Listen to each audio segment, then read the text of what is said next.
Olá, galera. Para você que não me conhece, meu nome é Mário Viana. Estamos aqui com Santo Antônio, Café com Santo Antônio, esse podcast muito especial, dia 13, hoje, dia de Santo Antônio, festa do município de Nova Iguaçu, né? E esse podcast, em função dele, é para o grande sonho nosso, o Mirante de Santo Antônio de 39 metros lá na Serra do Vulcão, mas isso mais na frente nós vamos falar. Eu começar a falar de Santo Antônio, da Igreja Catedral, não posso esquecer do meu amigo aqui, eu estou aqui ao lado do Padre Geraldo, meu grande amigo, né? Estava lembrando algumas histórias aqui nos bastidores e a gente tem muita história bacana para contar para vocês, que vocês vão ficar maravilhados com cada história de espiritualidade. Padre Geraldo foi o cara que não existia nem Pascom, tá? Então, Padre Geraldo, eu chamei ele para escrever para um jornal chamado Planeta Mensal, e aí esse jornal ficamos 3 meses, o dinheiro acabou, eu falei, Padre Geraldo, nós vamos parar. Ele falou, não, nós vamos parar não, nós vamos começar, nós vamos fazer o Jornal da Igreja. Foi criado aí, o primeiro jornal foi o Sem Nome, depois deram nome, o próprio povo escolheu, Palavra Viva, né? Ficamos mais de 10 anos com o jornal, tirando mais de 10 mil exemplares, graças a esse cara, entendeu? Então o Padre Geraldo tem muita história para contar, mas eu trouxe ele aqui para falar um pouco dessa novidade para vocês. Padre Geraldo é autor, né? Tem uns livros maravilhosos, ele vai contar um pouquinho. Fala aí, Padre Geraldo. Então, queridos irmãos, queridas irmãs, queridos iguaçuanos, para mim é uma alegria, é um orgulho estar aqui, né? Me sinto muito honrado, Mário, poder fazer parte da tua história, da tua vida e desse programa que eu creio que traz para o povo de Nova Iguaçu elementos significativos sobre todos esses sonhos que você tem, né, audaciosos, né, de ter aqui como referência Santo Antônio para toda a população, né? Pela sua espiritualidade, pela sua marca também, podemos assim dizer, ecumênica, porque Santo Antônio é universal e foi acolhido, amado e adotado como Santo Antônio de Jacutinga. Santo Antônio que não é de Pada, não é de Lisboa. Ele é abraçado pelo povo, né, iguaçuano, né? E eu, como escritor, né, e como também pároco, ainda continuo meu ministério em outra paróquia, mas durante 10 anos, a gente teve a grata oportunidade de trabalhar juntos, né? E você também um homem ligado à cultura, à arte, ao jornalismo, né? À Rede Globo, enfim. E eu sempre tive, desde menino também, ligado à cultura, né? Às artes, seja a arte plástica, cênica e também a escrita, né? Que já é uma dinâmica da minha vida, né? Mas o caminho que a gente trilhou foi invadido pela presença de Deus e nos conduziu para uma outra vida, né? Então a carreira literária ficou em off, não é? Eu me apaixonei assim pelo Evangelho de Jesus Cristo, pela sua igreja. E agora, durante o período da pandemia, eu tive a oportunidade de voltar a me concentrar na literatura, né? A gente viveu aquele período, assim, de stand-by, né? Eu sempre tenho maneira de falar, olha bem o que ele está falando aqui. Até nos momentos difíceis você pode encontrar um caminho de tranquilidade e paz. Ele encontrou, né? De resultado positivo. Mas continua aí, Padre Geraldo. Então, eu voltei à escrita porque eu tive tempo, tinha um dia bastante livre. Escrevi 3 obras literárias, né? Rapidamente eu posso falar sobre as 3. Mas o que é mais importante nessas obras literárias é que é também resultado de um processo histórico daqueles que, como você e eu, e exorto também a todos aqueles que estão participando desse momento conosco, de ter um olhar inclinado à visão de Deus, né? Um olhar que não se estabelece sobre a lógica daquilo que na filosofia chamamos imanência, a realidade, né? Precisamos também trabalhar a dinâmica da transcendência, da capacidade de reelaborar a vida, ter utopia, né? De olhar estrelas, pontos de luz na escuridão. Verdade. Enfim, então, nós, né, como pessoas que vivem no cotidiano das pessoas, nas dores da vida, e que temos um olhar transcendental, um olhar inclinado à visão de Deus, porque de fato essas obras nascem, sobretudo a primeira, a sétima visão, nasce dentro dessa perspectiva. Por que sétima visão? O quanto é importante o homem ter a sétima visão? Eu peguei, claro, que a base de formação da sociedade ocidental, né, da qual nós fazemos parte, ela tem por pilar 3 cidades importantes: Atenas, Roma e Jerusalém. Atenas com a filosofia, Roma com o direito romano e Jerusalém com a teologia cristã judaica, que deram base de formação da sociedade. Veja então, são esses 3 pilares fundamentais que a gente precisa resgatar também na sociedade. E sobre os 4 elementos que regem as forças da natureza: água, terra, fogo e ar. Também da filosofia dos antigos. Por isso que a sétima visão é integrar a visão humana, a visão também da espiritualidade. Deus é o quê? Uma tríade: Pai, Filho e Espírito Santo. E tudo que há, de fato, na sociedade tem essa certa assinatura triádica. Água, não é? É praticamente 70% do corpo humano e do planeta Terra, e 30% é de massa. Se você olha em relação à própria realidade do espaço, altura, largura e profundidade, né, os elementos básicos da matéria, né? Prótons, nêutrons, elétrons, estado sólido, líquido e gasoso. E vai assim, toda essa dinâmica triádica da existência humana. Portanto, o homem não pode negar que existe ali elementos divinos na realidade concreta, que a gente chama o cotidiano. Então, a gente olhar a vida também sob esse olhar.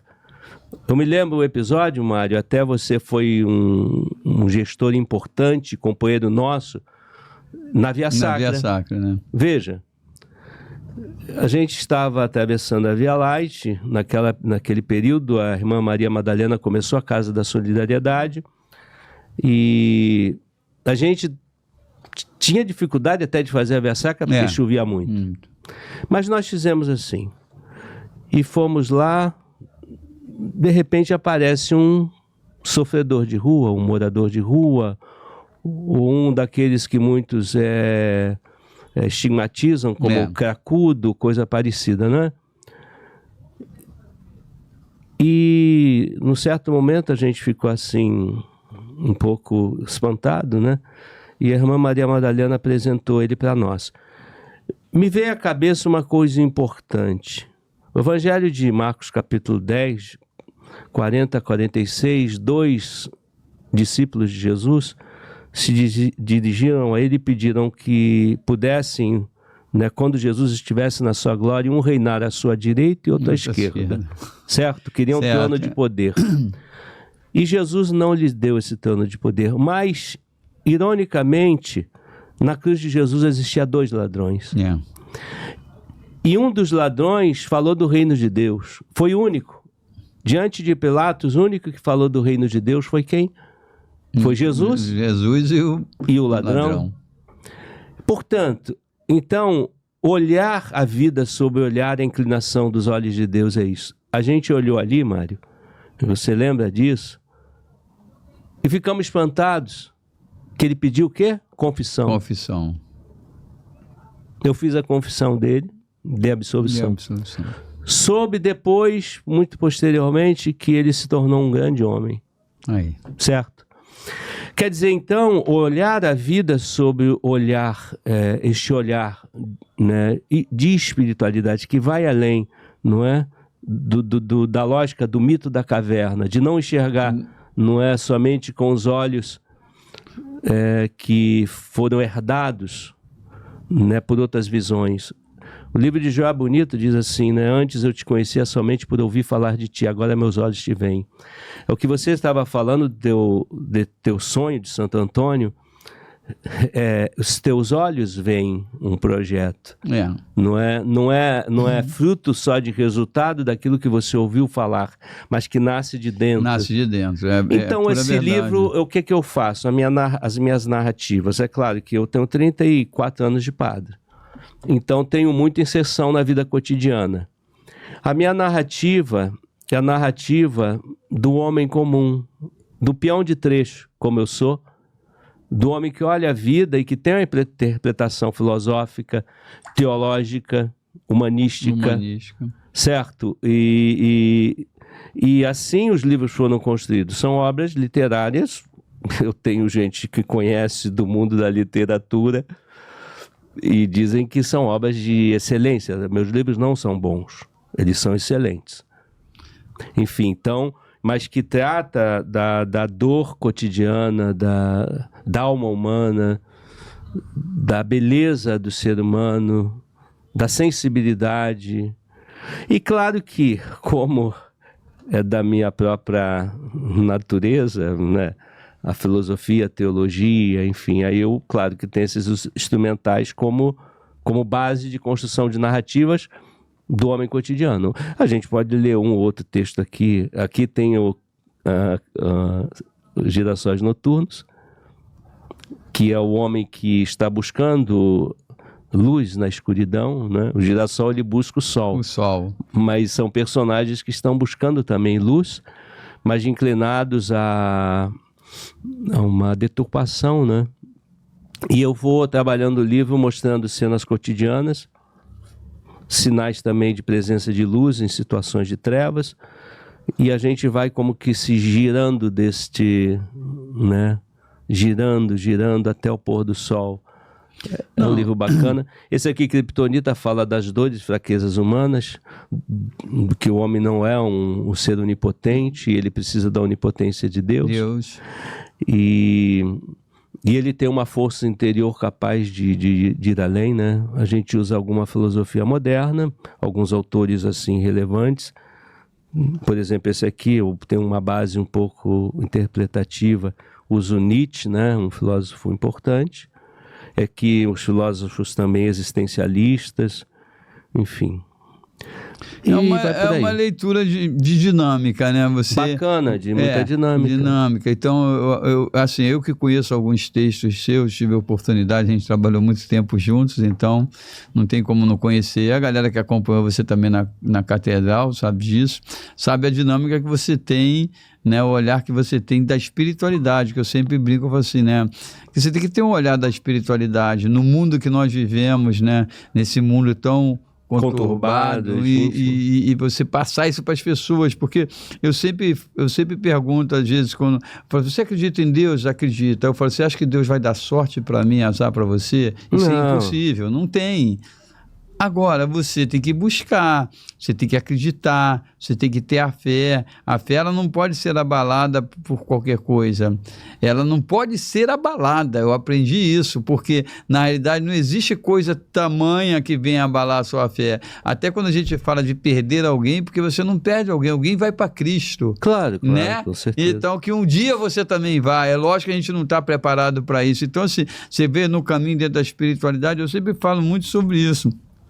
Quando eu comecei o projeto Santo Antônio, né, na ideia, e aí todo mundo fala, nossa, mas eu falo, olha, eu tenho hoje um escultor, que é Marcos Moura, que foi o cara que fez o Cristo protetor lá Encantado de 43 metros, a gente tem um Cristo lá com um coração lindo, maravilhoso, está pronto para fazer, ele vem para cá.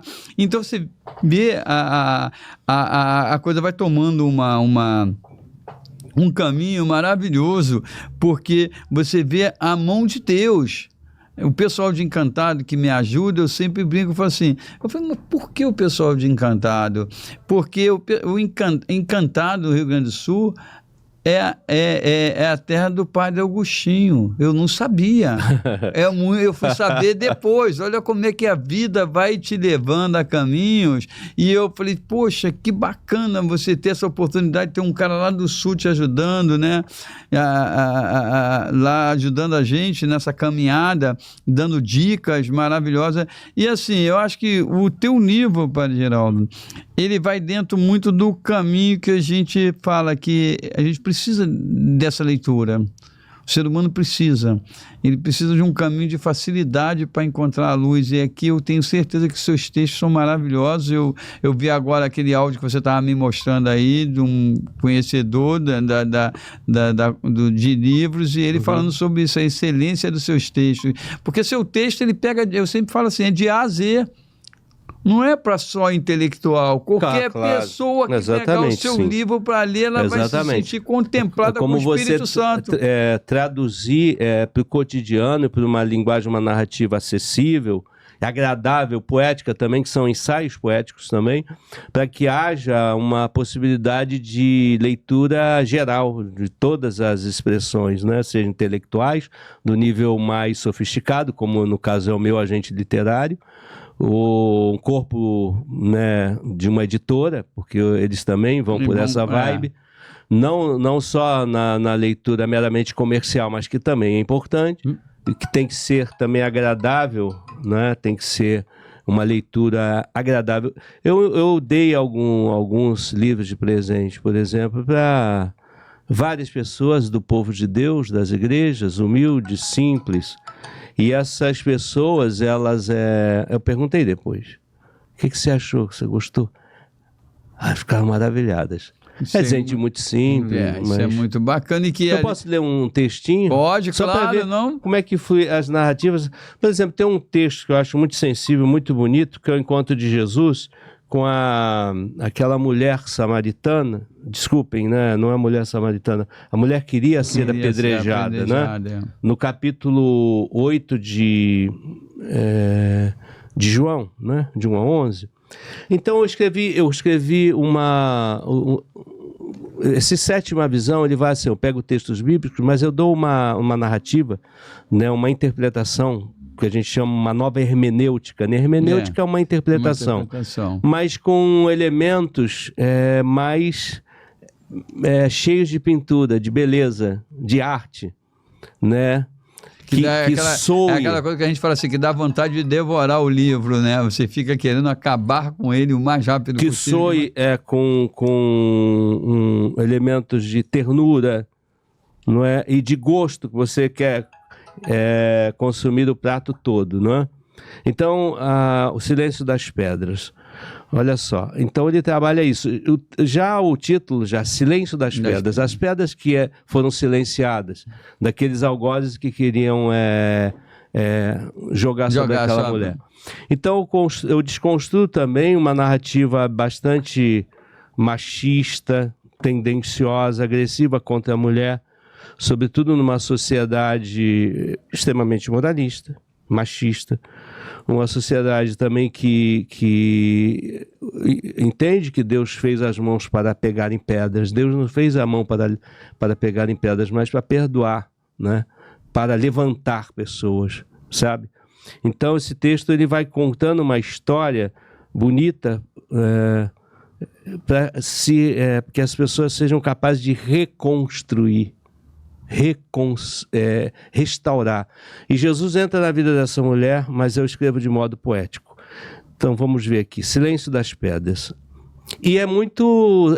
você que gosta da dramaturgia, isso aqui trabalhado, fica lindo, numa pequena opereta, ou uma... Em que, como chama? Esquetes. Olha só. Arme as tendas, acendam os lampiões, que haja luz onde há trevas. Recolham as pedras, pois a noite se aproxima, e uma história de amor só pode ser contada à luz de velas. Quem poderá encontrar a noiva na sala escura da casa? Onde estará a minha doce amada, ornada com uma coroa de flores na praça, me espera? No campo recolhendo trigo maduro? No bosque? À sombra de um carvalho ou quem sabe, banhando-se nas águas frescas do Jordão? Um forte grito, rompendo o silêncio da noite, se fez ouvir ao longe. Não temas, jovem cuidador de rebanhos, pois antes de anoitecer, ela foi encontrada no centro da praça, rodeada por anciãos de coração de pedra prestes a apedrejá-la. Mas subvertendo a ordem da indiferença, inclinando-se sobre a terra, ao empunhar um graveto de oliveira em suas mãos, O mestre do amor em silêncio escrevia no chão da vida os segredos mais íntimos de todos aqueles algozes. E como uma flecha lançada no ar, o nobre arqueiro atinge-lhes o coração expulsando-os. E clamando em alta voz: ai daqueles que fazem do silêncio das pedras o seu argumento e ensinamento principal. Guardem as vossas pedras, pois uma história de amor não pode ser contada pelas talhas de um cinzel nas tábuas da lei. E a satisfação de jogarmos pedras nos faz esquecer de quem todos somos, barros na mão de um olheiro. Cuidai, sentenciadores, para que não sejam julgados por não terem aprendido a arte de amar, pois aquele que não sabe amar já se encontra punido no seu próprio penar. E a suposta impureza desta mulher não seria uma oportunidade para que se manifestasse a beleza e a misericórdia do Deus de amor? Há daqueles que escrevem a história dos pecadores humilhados pela vida em tábuas de pedra?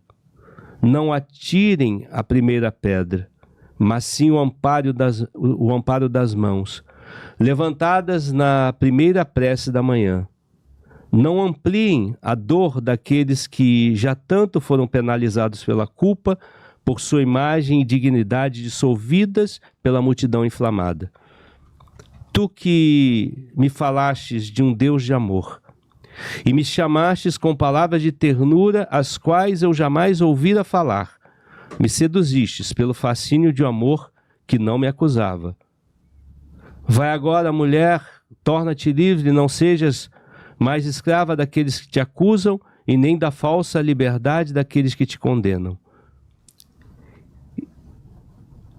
E apodera-te de ti mesma, e não te tornes escrava do teu libertador, pois eu não te condeno a aprisionar-te a mim.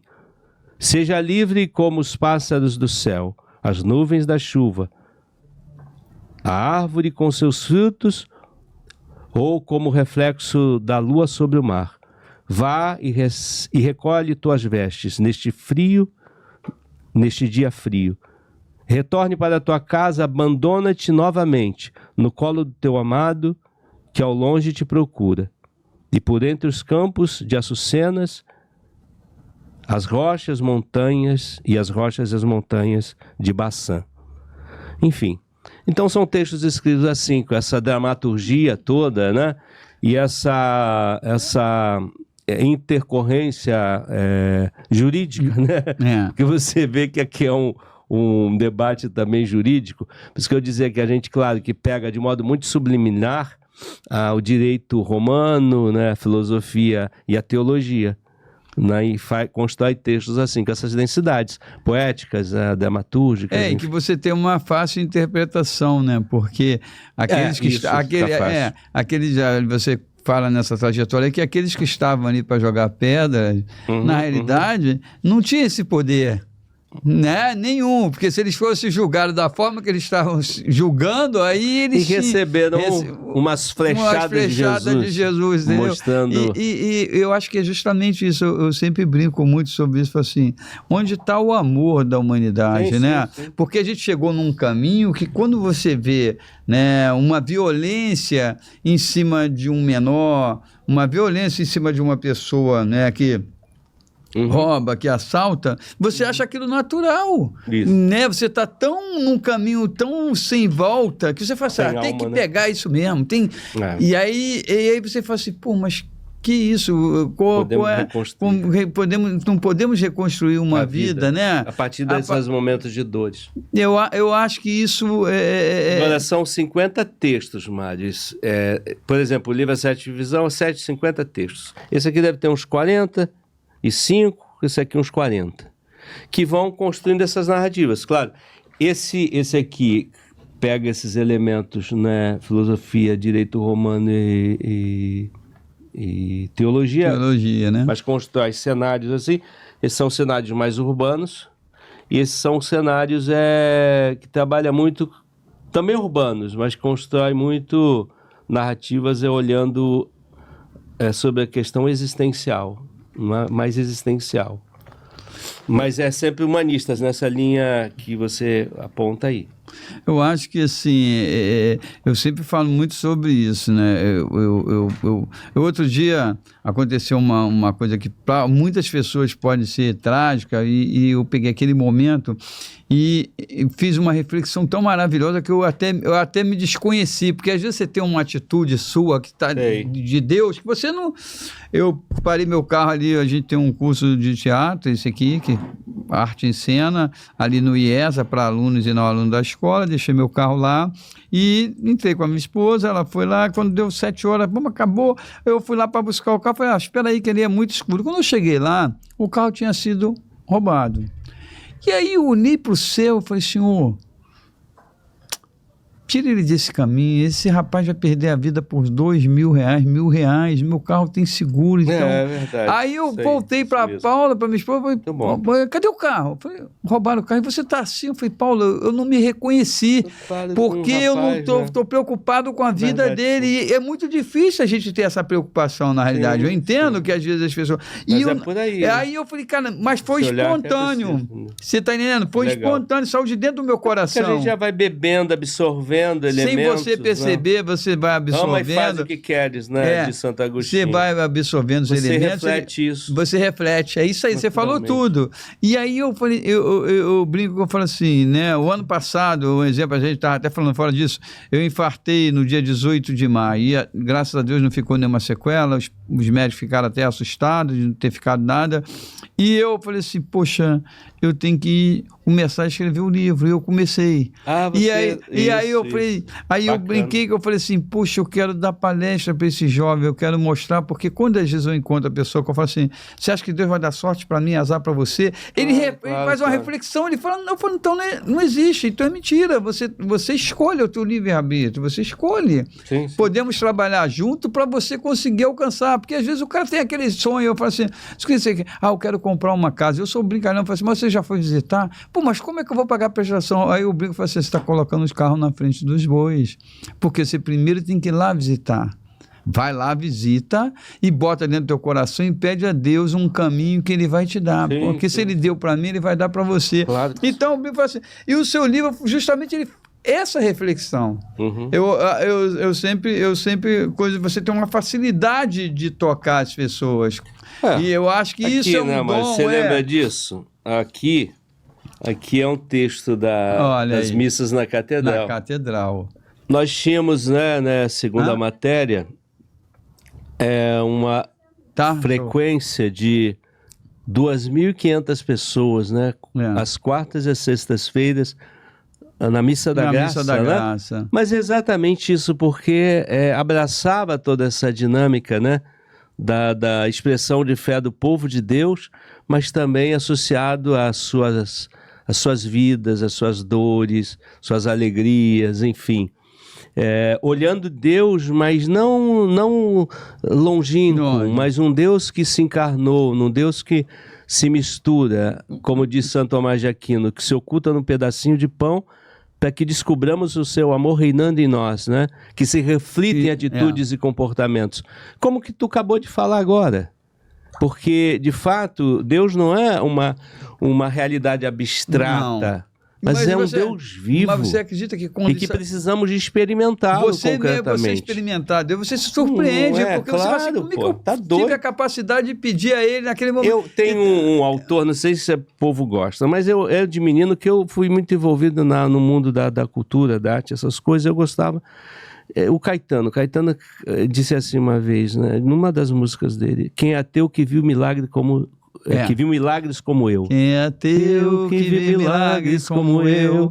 Sabe que o mundo é muito lindo. Enfim, o Caetano hoje é muito mais inclinado à espiritualidade. Hoje em dia, sabe? Por causa dos filhos. Dos filhos. Mas veja, aquilo sempre me moveu muito. Porque eu sempre fui um cara muito dado à filosofia. E a literatura, sempre li muito, desde menino, que era uma coisa da minha família, do meu pai, enfim. A gente lia em latim, eu tinha 6 anos de idade. Enfim, porque meu pai também foi seminarista na cidade do Porto, e ele desenvolveu isso na gente. Mas, enfim, então, nós tínhamos um senso crítico apurado, tínhamos dificuldade também em relação a essas questões. Mas uma coisa que sempre me mexeu muito isso, eu falei, caramba, como eu vi milagre, Mário. Não é? Meu Deus do céu. Na catedral, aqui está dizendo, né, 200 milagres, a Viviane, uma irmã nossa, tinha um livro que ela botava esses testemunhos. Mas o que me moveu realmente foi a experiência de milagres. Como eu estou vendo na tua vida, e me sinto muito feliz de você estar falando isso. Porque o diferencial na vida cristã é isso, cara. Não são outras coisas cara. Eu sempre brinco com filosofia e teologia eu conheço bastante, tá? Mas isso nunca me fez padre, não. E nem entrei pro seminário por causa disso. Porque não ia entrar. Foi milagres.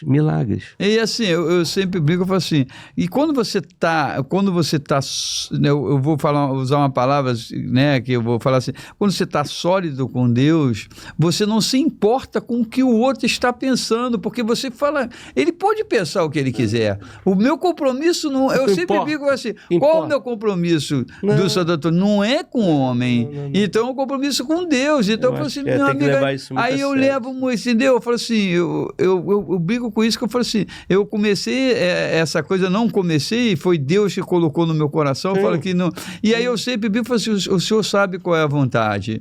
Então assim, hoje eu brinco, eu falo assim, o livro, eu tenho certeza, a gente vai dar palestra, porque eu vou convidar você para estar junto, porque você faz parte dessa base. Eu acho que vai ter uma aceitação muito grande, porque não passa a não ser uma obra mais nossa, né? Eu sempre brinco e falo assim, qual é a obra que você está fazendo, né? Tem que ter sempre, eu sempre falo assim, você tem que ter sempre na sua vida uma coisa que eu brinco, que eu falo assim, esta obra vai te levar aonde? O que você quer com ela?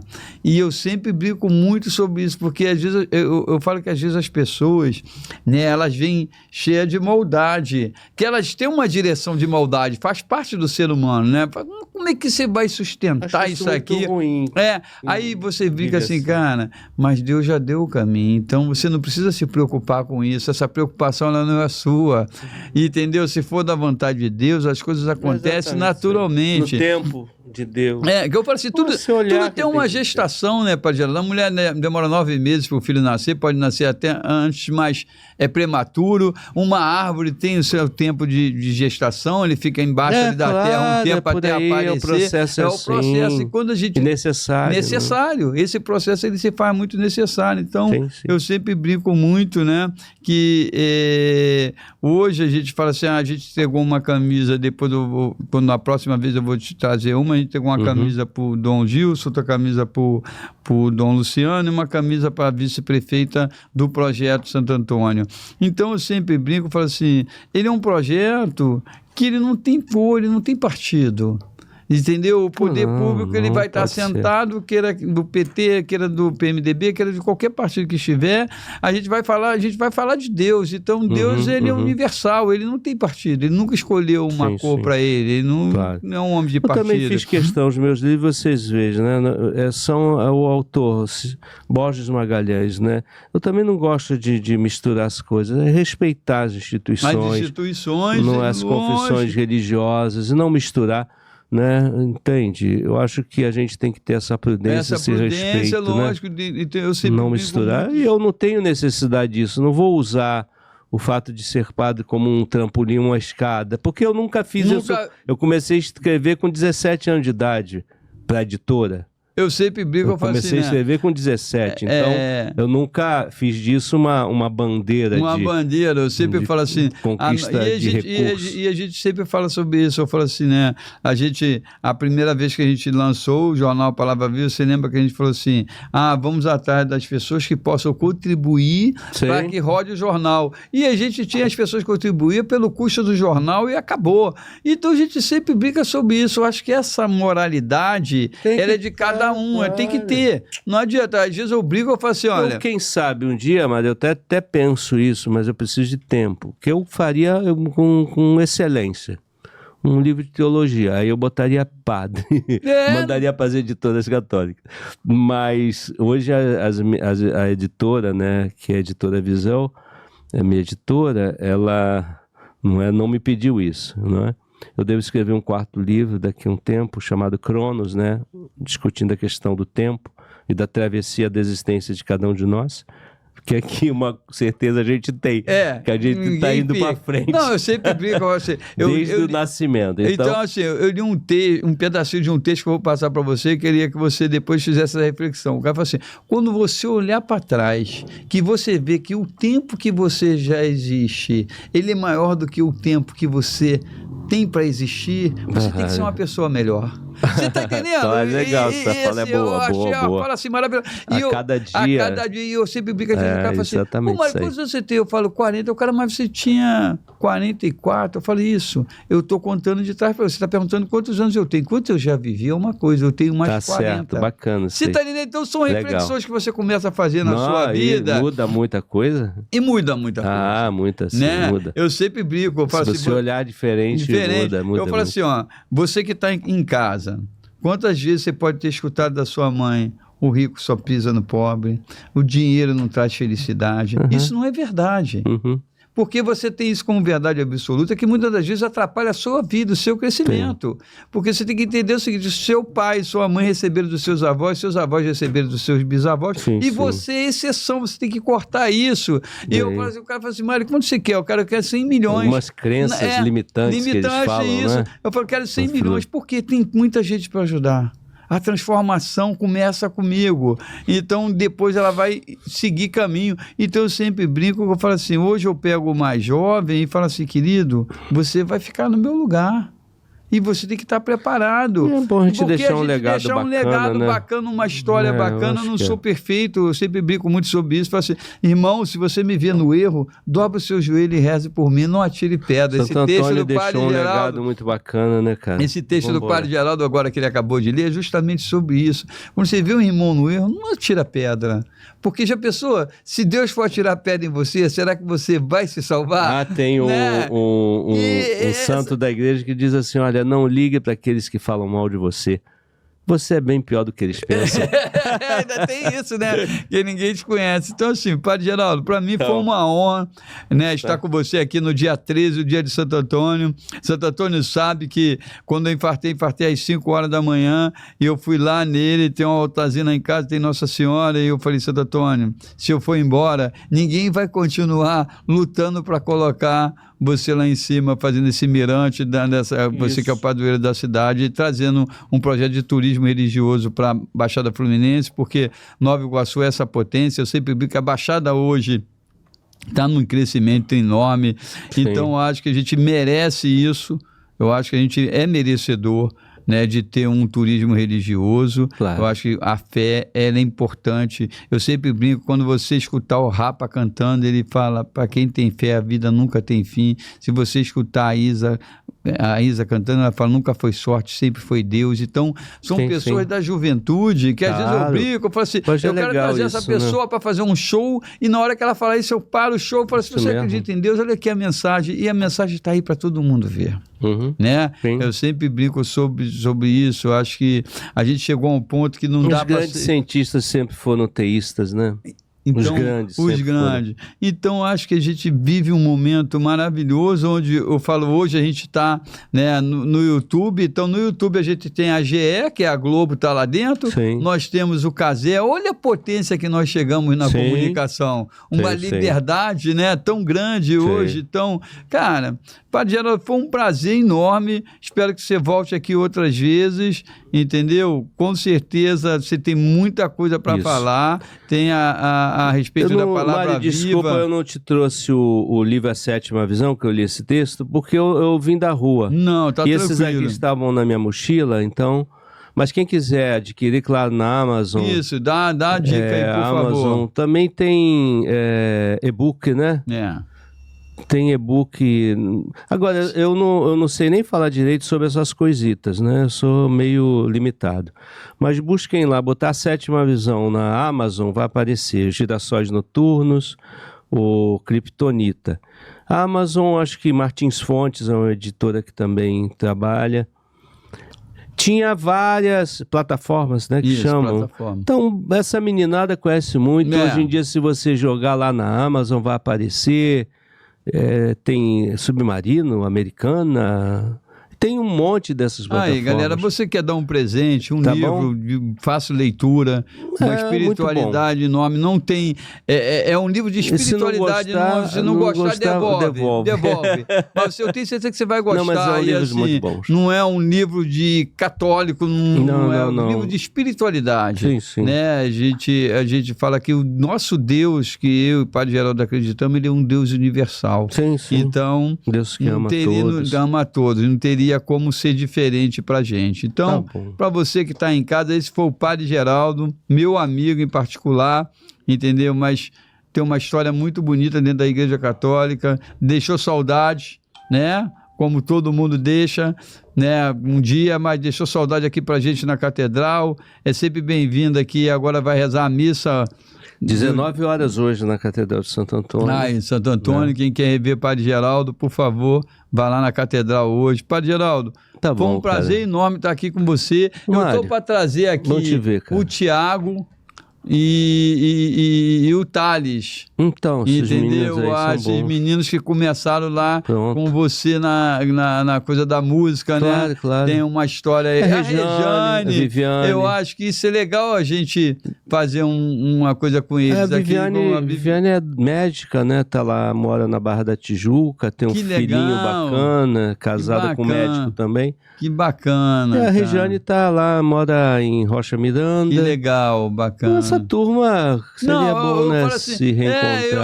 Eu falo que é o seguinte, né? Se a gente incrementar essa coisa da palestra, a gente tem a galera para chamar para compor com a gente, né? A gente está aí, Mário, para trabalhar junto pelo esse município com Santo Antônio, né? Que é o Mário Viana com o Padre Geraldo aqui presente. Compre o livro, dê de presente, né? Dia dos Namorados está chegando, olha que coisa maravilhosa para você dar de presente, um livro, né? Eu falo, tirar a pessoa do celular, botar a pessoa para fazer uma leitura no livro, sim. Né? A capacidade que nós temos de ter um livro tão bom feito pelo Padre Geraldo, mandando uma mensagem tão maravilhosa. Isso. Café com Santo Antônio é isso. Se você quiser que a gente traga alguém aqui... Só não pode botar nome de Padre Geraldo. Padre Geraldo, é Borges Magalhães. Desculpa, a gente está acostumado, né? O padre, a gente é Borges Magalhães. Não vai aparecer. Borges Magalhães, tá? O nome que você vai pesquisar. Autor, já são 3 livros, é 3 isso? 3 livros, sim. Tá partindo pro 4, é isso? Eu quero ter um agente literário que está trabalhando essas obras, talvez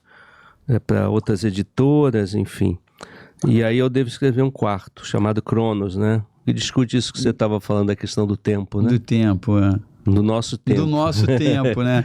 Muito bom, Padre Geraldo. Eu ficaria com você aqui o dia todo, você sabe disso. Igual. Tem história bacana e vai voltar para falar sobre o Palavra Viva. Sim. Foi um prazer, meu amigo rever. Bom te ver também. Deus que Santo Antônio nos abençoe, que Valeu. Deus, né, abençoe então, a todos festa nós. De Santo Antônio para todos. Para todos, né? Que todo mundo curte essa festa maravilhosa. Isso. O programa Mário Viana Café com Santo Antônio vai ficando por aqui. Eu agradeço a sua audiência. Muito obrigado, tá, galera? Fique ligado. Programa Mário Viana.